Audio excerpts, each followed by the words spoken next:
প্রিয় স্টুডেন্ট যারা ক্লাস 11-এ পড়ছো তাদের আজকে আমি পাশ্চাত্য দর্শনের প্রথম অধ্যায় নিয়ে একটু আলোচনা করছি। দেখো, ফিলোসফি অর্থাৎ দর্শন এই যে বইটা রয়েছে, এই বইটাকে তোমরা দুটো ভাগে পাচ্ছ, অর্থাৎ একটা পোর্শন হচ্ছে পাশ্চাত্য দর্শন, আরেকটা পোর্শন হচ্ছে ভারতীয় দর্শন। তো আজকে আমি তোমাদের পাশ্চাত্য দর্শন নিয়েই আলোচনা করব। দেখো, ভারতীয় দর্শন বলতে আমরা জানি ইন্ডিয়ান ফিলোসফি, সেখানে আমাদের ভারতীয় দর্শন নিয়ে আলোচনা করা হয়েছে এবং বিভিন্ন ভারতীয় দার্শনিকদের সম্পর্কে আমরা সেখানে বিস্তারিতভাবে জানতে পারব। আর পাশ্চাত্য দর্শনে আমরা পাশ্চাত্য দার্শনিক, অর্থাৎ এখানে আমাদের ওয়েস্টার্ন ফিলোসফি নিয়ে আলোচনা করা হয়েছে এবং ওয়েস্টার্ন ফিলোসফিতে যে সমস্ত দার্শনিকেরা রয়েছেন, পাশ্চাত্য দার্শনিক, তাদের সম্পর্কে আমরা এখানে জানতে পারব। তো আমাদের এই ফিলোসফি যখন শুরু হয়, একদম শুরুতে অর্থাৎ প্রাচীন পাশ্চাত্য দার্শনিক যারা ছিলেন তাদের নাম তোমরা নিশ্চয়ই জানতে পেরেছো। একদম প্রথম দিকে ছিলেন সক্রেটিস, ঠিক আছে। সক্রেটিস উনি খুবই জ্ঞানী মানুষ ছিলেন, একজন বুদ্ধিবাদী দার্শনিক ছিলেন সক্রেটিস। এবং তারপরে আসলেন প্লেটো, প্লেটোর পরে আসলেন এই যে সক্রেটিসের এখানে ছবিও দেওয়া হয়েছে, দেখো। তো উনি একজন খুবই জ্ঞানী মানুষ ছিলেন এবং বুদ্ধিবাদী দার্শনিক ছিলেন। আর তারপর আসলেন প্লেটো, প্লেটোর পরে আসলেন অ্যারিস্টটল। দেখো, এই যে প্রাচীন দার্শনিক অ্যারিস্টটল আসলেন। আচ্ছা, তারপরে আসলেন রেনে ডেকার্ত। এরা হচ্ছেন, ডেকার্ত তো একজন বুদ্ধিবাদী দার্শনিক, উনি হলেন আধুনিক পাশ্চাত্য দার্শনিক। তো এবং ওনাকে আধুনিক পাশ্চাত্য দর্শনের জনক বলে মনে করা হয় ডেকার্ত। তারপরে আসলেন স্পিনোজা, এই যে স্পিনোজা, ডেকার্তের পর উনিও ছিলেন বুদ্ধিবাদী দার্শনিক। তারপরে আসলেন লাইবনিজ, এই যে লাইবনিজের ছবি দেওয়া হয়েছে, উনিও বুদ্ধিবাদী দার্শনিক।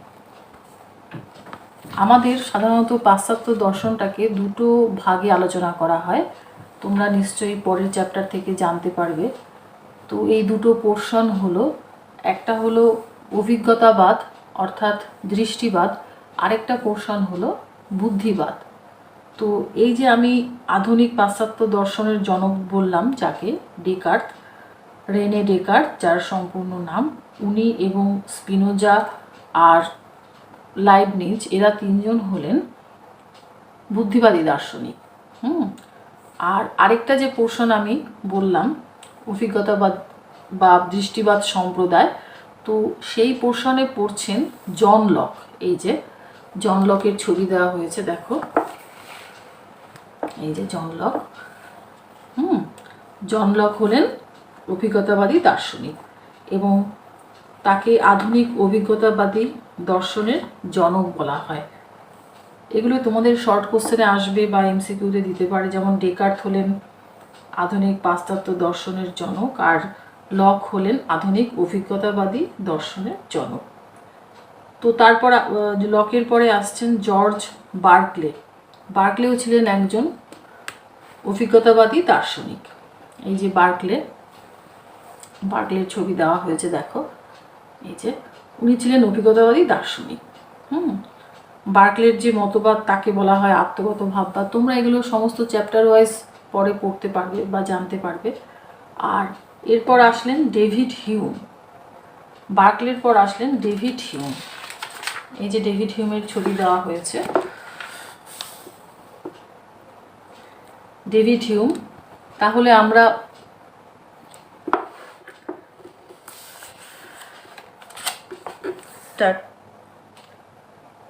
ডেভিড হিউম, তো লক, বার্কলে এবং হিউম এরা হলেন অভিজ্ঞতাবাদী দার্শনিক। আর এরপর আসছেন ইমানুয়েল কান্ট। কান্ট হলেন একজন বিচারবাদী দার্শনিক, উনি বুদ্ধিবাদ এবং অভিজ্ঞতাবাদের মধ্যে সমন্বয় সাধন করেছিলেন এবং ওনাকে বুদ্ধিবাদ আর অভিজ্ঞতাবাদের মধ্যে উনি যেহেতু সেতু স্থাপন করেছিলেন, তার জন্য উনার যে আমরা দর্শন পড়ব, উনি খুবই গুরুত্বপূর্ণ একজন দার্শনিক। তাকে সর্বকালের অন্যতম প্রধান দার্শনিক হিসেবে গণ্য করা হয় এবং উনাকে বলা হয় বিচারবাদী কান্ট। আচ্ছা, এই হলেন আমাদের বিভিন্ন দার্শনিক। এছাড়াও আছেন জন স্টুয়ার্ট মিল। তো ওনার সম্পর্কে যদিও আমরা খুব একটা পড়ব না, তবুও উনি একজন দার্শনিক, পাশ্চাত্য দার্শনিক। তো এবার আমরা দেখো ফার্স্ট চ্যাপ্টারে চলে আসছি, যেখানে পাশ্চাত্য দর্শনের ধারণা সম্পর্কে আলোচনা করা হয়েছে। তো দেখো একদম প্রথমেই বলা হয়েছে যে আমাদের দর্শন বা দর্শনকে তো আমরা ইংরাজিতে বলি ফিলোসফি। পাশ্চাত্য দর্শনে এখানে আমাদের ফিলোসফি শব্দটাকে ভেঙে তার অর্থটাকে প্রকাশ করা হয়েছে। অর্থাৎ ফিলোসফি শব্দের ব্যুৎপত্তিগত অর্থ বা আক্ষরিক অর্থ সেটা এখানে আলোচনা করা হয়েছে। ইংরেজি যে ফিলোসফি শব্দটি, সেটি তোমাদের তোমরা যেটা জানবে আর কি, সেটা তোমাদের দুটো শব্দ থেকে এসেছে। একটা হলো ফিলোস এবং অপরটি হলো সোফিয়া। তো এই দুটো শব্দ গ্রিক শব্দ, ঠিক আছে? তো গ্রিক শব্দ দুটো যে রয়েছে তোমাদের, ফিলোস কথাটার অর্থ হলো অনুরাগ, আর সোফিয়া শব্দের অর্থ হলো জ্ঞান। তাহলে আমরা ফিলোসফি এই সম্পূর্ণ যে শব্দটা, এটার অর্থ আমরা কি বুঝতে পারলাম, যে জ্ঞানের প্রতি অনুরাগ। অনুরাগ মানে কি? অনুরাগ মানে হলো ভালোবাসা। তাহলে ফিলোসফি শব্দটির অর্থ হলো জ্ঞানের প্রতি অনুরাগ। এই দৃষ্টিভঙ্গি থেকে আমরা জানতে পারলাম যে যে সমস্ত ব্যক্তির এই জ্ঞানের প্রতি অনুরাগ আছে, তারাই হলেন দার্শনিক। এবার আমরা ভারতীয় দর্শন সম্পর্কে একটু আলোচনা করব। দেখো ইংরাজিতে তো দর্শনকে ফিলোসফি বলা হয়, তাহলে পাশ্চাত্য দর্শন বলতে আমরা কি বুঝবো? আমরা সাধারণত ফিলোসফি শব্দটাকেই আলোচনা করব পাশ্চাত্য দর্শনে। আর ভারতীয় মতে দর্শন, তার অর্থ আমাদের একটু বোঝা দরকার আছে, যদিও আমরা পরে আবার ভারতীয় দর্শনে যাব। তো এখানে দেখো দর্শন, ভারতীয় দর্শন, এই দর্শন শব্দের ব্যুৎপত্তিগত বা আক্ষরিক অর্থ কি? সাধারণত সংস্কৃত দর্শন শব্দটির, এই যে দর্শন শব্দটি, এটি একটি সংস্কৃত শব্দ, যেটির উৎপত্তি হয়েছে এই যে দেখো দৃশ ধাতুর সঙ্গে অনট প্রত্যয় যোগ করে। তাহলে তোমরা যারা সংস্কৃত পড়েছো আগে, তারা নিশ্চয়ই আশা করি বুঝতে পারবে যে দৃশ ধাতু শব্দ এগুলো নিশ্চয়ই পড়েছো। দৃশ ধাতু থেকে তার সঙ্গে অনট প্রত্যয় যোগ করে দৃশ যুক্ত অনট ইকুয়াল টু দর্শন, এই শব্দটির সৃষ্টি হয়েছে। আমরা সাধারণত যারা সাধারণ লোক, তারা সব সময় দর্শন কথাটা কি অর্থে নিয়ে থাকি? দেখো, দর্শন বলতে আমরা চাক্ষুষ প্রত্যক্ষকে বুঝি, তাই না? কিন্তু ভারতীয় দর্শনে দর্শন পদটির অর্থ শুধুমাত্র চাক্ষুষ প্রত্যক্ষ নয়, বা আমরা বলতে পারি যে এটির অর্থ চাক্ষুষ প্রত্যক্ষ নয়। এক্ষেত্রে দর্শন শব্দটির ব্যুৎপত্তিগত অর্থ হলো সত্যকে জানা বা সত্যকে উপলব্ধি করা। তো এই যে যাদের কাছে দর্শন, সত্য দর্শন বা তত্ত্ব দর্শন, তাদেরকেই বলা হয় প্রকৃত ভারতীয় দার্শনিক। এবং তারা কিভাবে জেনেছেন? তারা সত্যকে নিজেদের জ্ঞান এবং বুদ্ধির মাধ্যমে জানতে পেরেছেন, তাই তো? তো এবার দেখো আমাদের মোটামুটি আইডিয়া হলো যে পাশ্চাত্য মতে দর্শন বলতে আমরা কি বুঝি এবং ভারতীয় মতে দর্শন বলতেই বা আমরা কি বুঝলাম, সেটা মোটামুটি আমরা আলোচনার মাধ্যমে বুঝতে পারলাম। এবার দেখো এই যে দর্শন, এই দর্শন সম্পর্কে কতগুলো সংজ্ঞা দেওয়া হয়েছে। অর্থাৎ বিভিন্ন দার্শনিক দর্শনের বিভিন্ন রকম সংজ্ঞা দিয়েছেন, তাদের নিজেদের মতামত প্রকাশ করেছেন দর্শন কি। যেমন বিখ্যাত দার্শনিক, আমি যখন তোমাদের প্রাচীন দার্শনিক হিসেবে প্লেটোকে দেখালাম, তো সেখানে দেখো তোমরা নিশ্চয়ই দেখেছো প্লেটোকে, এই যে প্লেটো যে উক্তি দিয়েছেন, দার্শনিক মতবাদ তার দিয়েছেন, সেটি হলো দেখো, দর্শন হলো বস্তু সত্তার জ্ঞান, যা নিত্য, অপরিবর্তনীয় ও শাশ্বত। তার মতে দর্শনের লক্ষ্য হলো নিত্যের এবং বস্তুর মূল স্বরূপের জ্ঞান লাভ করা। তাহলে প্লেটোর মতবাদ আমরা জানতে পারলাম। তোমাদের এগুলো এমসিকিউতেও দিতে পারে কিংবা এসএকিউতেও আসতে পারে, যে এই মতবাদটা তুলে দেওয়া হলো, সেখানে বিভিন্ন রকম অপশন দেওয়া হলো, কার মতবাদ, বিভিন্ন দার্শনিকদের মতবাদ অপশন করে দেওয়া হলো এবং সেখানে তোমাদের টিক মার্ক দিতে হবে কোনটি সঠিক মতবাদ। তারপর প্লেটোর পরে আসলেন অ্যারিস্টটল। উনি কি বলেছেন দর্শন সম্পর্কে? উনি বলেছেন যে দর্শন হলো এমন এক বিজ্ঞান যা সত্তার স্বরূপ নিয়ে আলোচনা করে এবং এই স্বরূপের অঙ্গীভূত যেসব বৈশিষ্ট্য তার অনুসন্ধান করে। এরপর আসলেন হারবার্ট স্পেন্সার। স্পেন্সার কি বলেছেন? দর্শন হলো বিভিন্ন বিজ্ঞান সমূহের সম্বন্ধ। তিনি দর্শনকে সব বিজ্ঞানের সেরা বিজ্ঞান বলে অভিহিত করেছেন। এই লাইনটা ভীষণভাবে পরীক্ষায় এসে থাকে যে দর্শনকে সব বিজ্ঞানের সেরা বিজ্ঞান বলে অভিহিত করেছেন। এবার অপশনে বিভিন্ন রকম নাম দিয়ে দেওয়া হয়, তো সেখান থেকে তোমাদের টিকমার্ক করতে হবে। কাজেই তোমরা এই চার্টটা খুব ভালোভাবে দেখে রাখবে। তারপর পলসন, অর্থাৎ পুরো নাম যার ফ্রেডারিক পলসন, উনি বলেছেন যে দর্শন হলো সমস্ত বৈজ্ঞানিক জ্ঞানের সমষ্টি বা ক্ষেত্রফল।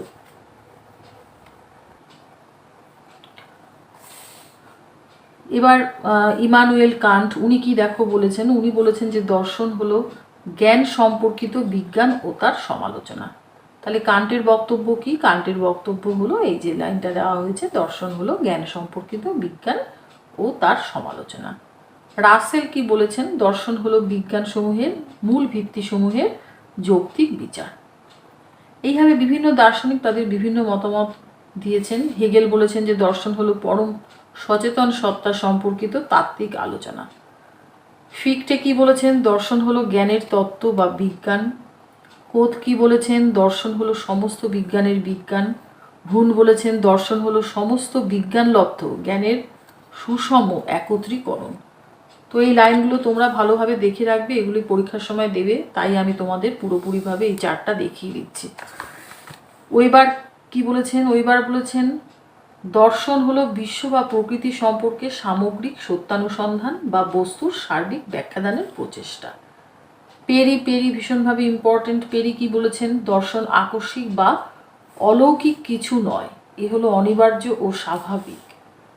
মার্ভিন বলেছেন দর্শন হলো এমনই এক সত্যের প্রতি অনুরাগ যা জ্ঞানের ভাণ্ডারকে পূর্ণ করে। এ.জে.এয়ার উনি কি বলেছেন? উনি বলেছেন দর্শন হলো ভাষার সমালোচনা। এটাও খুব আসে পরীক্ষাতে, ভালোভাবে দেখে রাখবে। উইটগেনস্টাইন কি বলেছেন? উনি বলেছেন দর্শন হলো ভাষাগত সমালোচনা। দেখো দুটো লাইনে কিন্তু প্রায় একই রকম, কিন্তু একটু ডিফারেন্স আছে।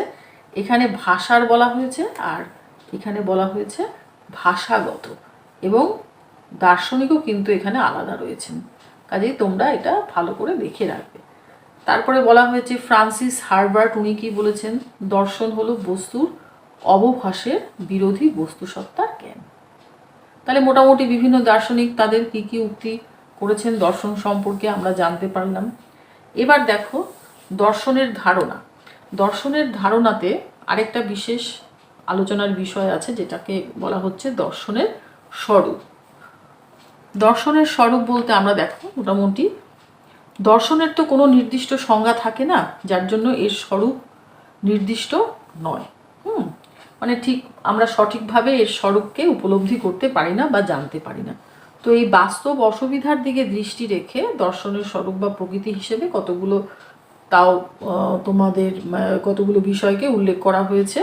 তো নাম্বার 1-এ রয়েছে দর্শনের উৎপত্তি, অর্থাৎ দর্শনের সৃষ্টি হলো কিভাবে, কিভাবে আসলো দর্শন। তো এখানে বলা হচ্ছে যে জীবনের প্রয়োজনবোধ থেকেই দর্শনের উৎপত্তি হয়েছে।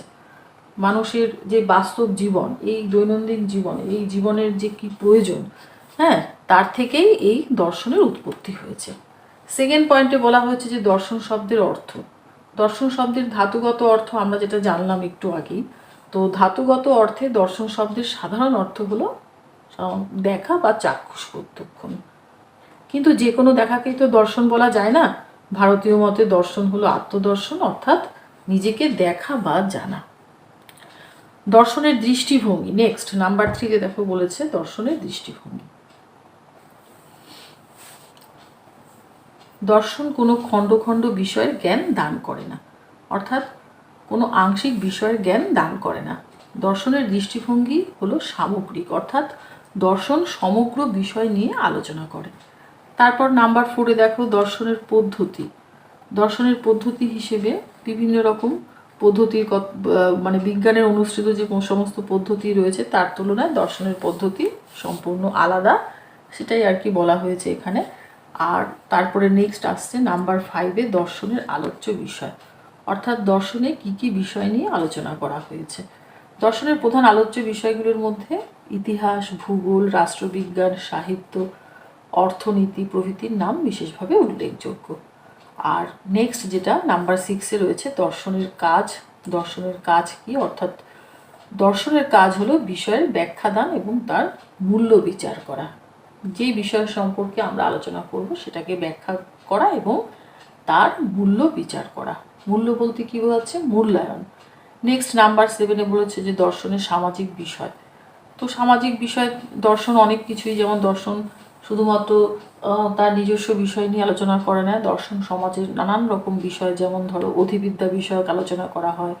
তারপরে তোমার অধিবিদ্যা বিষয়ের মধ্যে যেমন পড়ছে ঈশ্বর, আত্মা, এই সমস্ত ব্যাপার। তেমনই আবার সমাজের আরও নানান রকম আলোচনার বিষয় আছে, যেমন ভ্রূণ হত্যা, কৃপা হত্যা, এগুলি সম্পর্কেও দর্শনে আলোচনা করা হয়। এগুলি তোমরা আরও হায়ার ক্লাসে পড়বে, যেমন ডিগ্রি কোর্সে পড়তে পারবে এই সমস্ত বিষয়গুলো।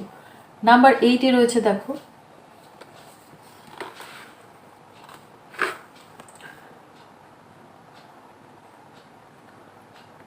দর্শনের প্রধান শাখা, অর্থাৎ দর্শনের শাখাগুলি কি। দর্শনের বিভিন্ন রকম শাখা আছে এবং সেই প্রধান শাখাগুলি নানান রকম, যেমন ধরো জ্ঞানবিদ্যা, অধিবিদ্যা, মূল্যবিদ্যা, নীতিবিদ্যা, তর্কবিদ্যা, যেটা তোমরা তর্কবিদ্যাকে আমরা ইংলিশে বলবো লজিক, যেটা তোমরা ক্লাস 12-এ পড়বে।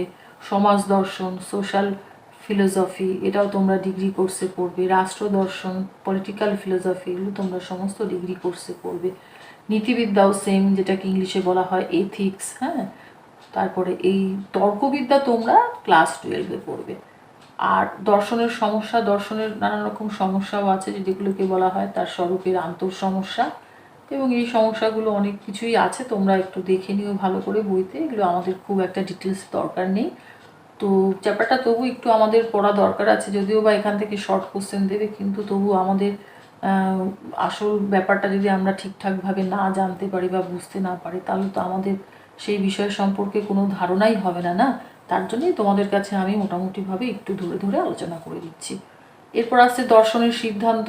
দর্শনের কোনো সর্বজনগ্রাহ্য সিদ্ধান্ত পাওয়া যায় না, অর্থাৎ এমন কোনো সিদ্ধান্ত বা কোনো সংজ্ঞা আমরা শেষ পর্যন্ত দিতে পারি না, কারণ বিভিন্ন দার্শনিক তাদের নিজস্ব দৃষ্টিভঙ্গি থেকে দর্শনের আলোচনা করেছেন এবং তার ভিত্তিতে আমাদের সঠিকভাবে দর্শনের সেরকমভাবে কোনো সিদ্ধান্ত করা যায় না। যেমন বিভিন্ন দার্শনিক তাদের বিভিন্ন মতবাদের ভিত্তিতে, যেমন একজন বলেছেন যে আমি চিন্তা করি আমি আছি, উনি হলেন রেনে ডেকার্ট, তার বিখ্যাত উক্তি, এটা ভীষণভাবে ইম্পর্টেন্ট। তারপর আরেকজন বলেছেন, উনি বলেছেন সংশয় থেকেই দর্শনের শুরু। এইগুলো বিশেষভাবে উল্লেখযোগ্য, তোমরা এগুলো একটু ভালো করে দেখে রেখো। তো মোটামুটি আমাদের দর্শনের স্বরূপ সম্পর্কে আমরা জানতে পারলাম। এবার আমাদের পরের যেটা পয়েন্ট সেটা সম্পর্কে আমরা একটুখানি দেখছি কি আমরা বুঝতে পারি। তো দর্শনের উৎপত্তি, কিভাবে দর্শনের সৃষ্টি হয়েছে। আমাদের তো এই কথাটা সবসময় মনের মধ্যে আসে, বা এই প্রশ্ন সবসময় আসে যে দর্শনের সৃষ্টি হলো কিভাবে। এই নিয়ে বিভিন্ন দার্শনিক তাদের বিভিন্ন রকম মতামত দিয়েছেন, যেমন বিস্ময় থেকেই দর্শনের উৎপত্তি, এটা একটা কথা।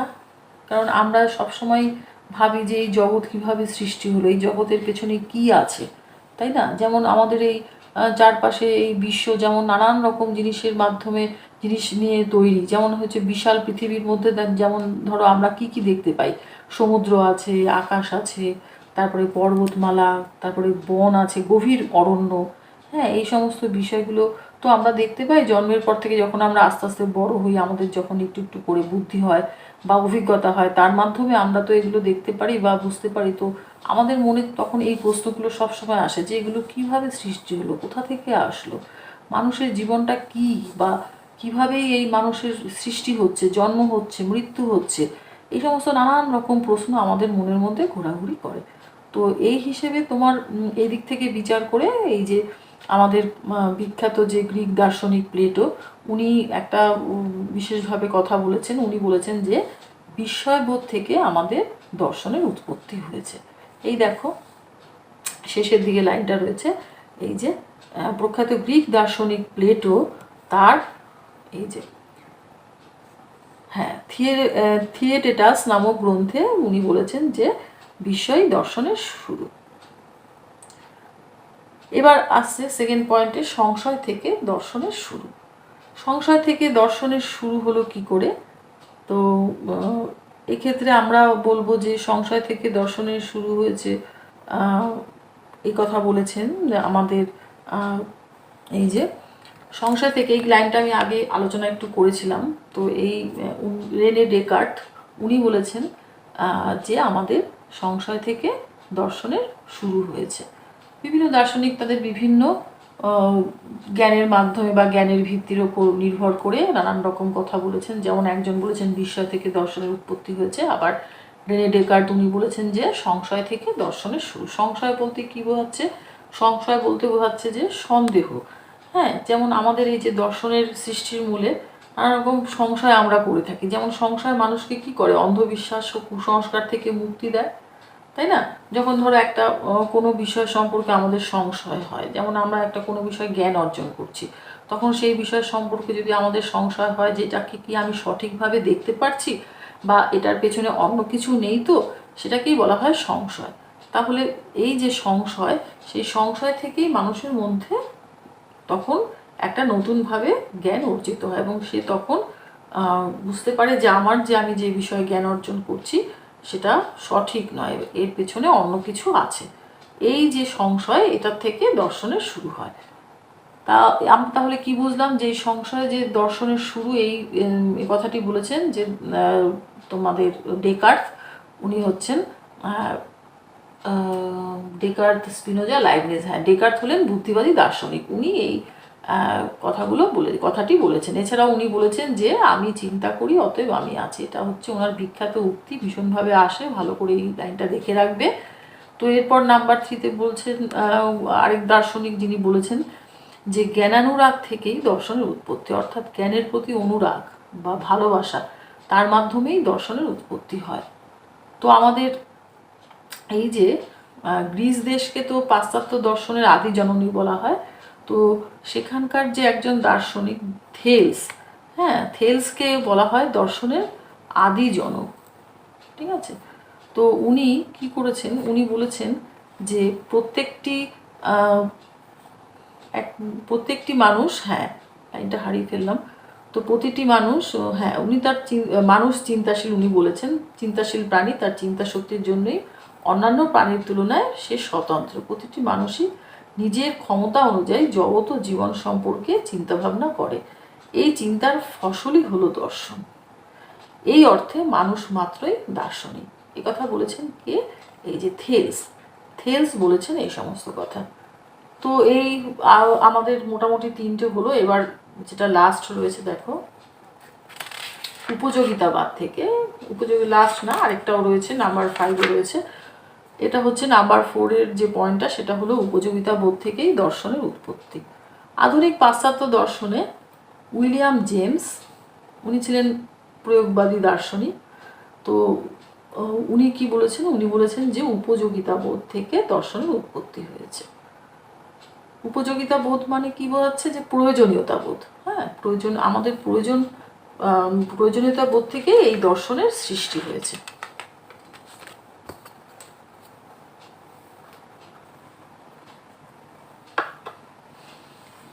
নেক্সট পয়েন্ট নাম্বার 5-এ দেখো কি বলা হয়েছে। বলা হয়েছে যে জীবন এবং অভিজ্ঞতা থেকেই দর্শনের উৎপত্তি। কার্ল মার্কস, যা পল সার্ত্রে প্রমুখ নব্য দার্শনিকদের মতে জীবন আর অভিজ্ঞতার সমালোচনা ও সমাধানের চেষ্টা থেকেই দর্শনের উৎপত্তি হয়েছে। তো এই যে আমাদের মোটামুটি আমরা জানতে পারলাম 5টা পয়েন্টের মাধ্যমে যে দর্শনের উৎপত্তি কিভাবে হয়েছে। বিভিন্ন দার্শনিক বিভিন্ন রকম কথা বলেছেন, তাদের মাধ্যমে আমরা বুঝতে পারলাম যে দর্শনের সৃষ্টি কিভাবে হয়েছে। তো মোটামুটি আজকে এই পর্যন্তই আমি তোমাদের সাথে আলোচনা করলাম। এবার নেক্সট ভিডিওতে আমি পরের পার্টটা তোমাদের সাথে আবার আলোচনা করব। তোমরা মোটামুটি যতটুকু আমি বলেছি তোমরা ততটুকু ভালোভাবে বোঝার চেষ্টা করো। যদি কোনো রকম অসুবিধা হয় বা কোনো জায়গা তোমাদের বুঝতে অসুবিধা হয় তাহলে কমেন্ট করে তোমরা অবশ্যই জানিও, এবং ভালো লাগলে তোমরা মোটামুটি একটু লাইক করো। পরের ভিডিওতে আমি নেক্সট পার্টটা তোমাদের কাছে আলোচনা করব।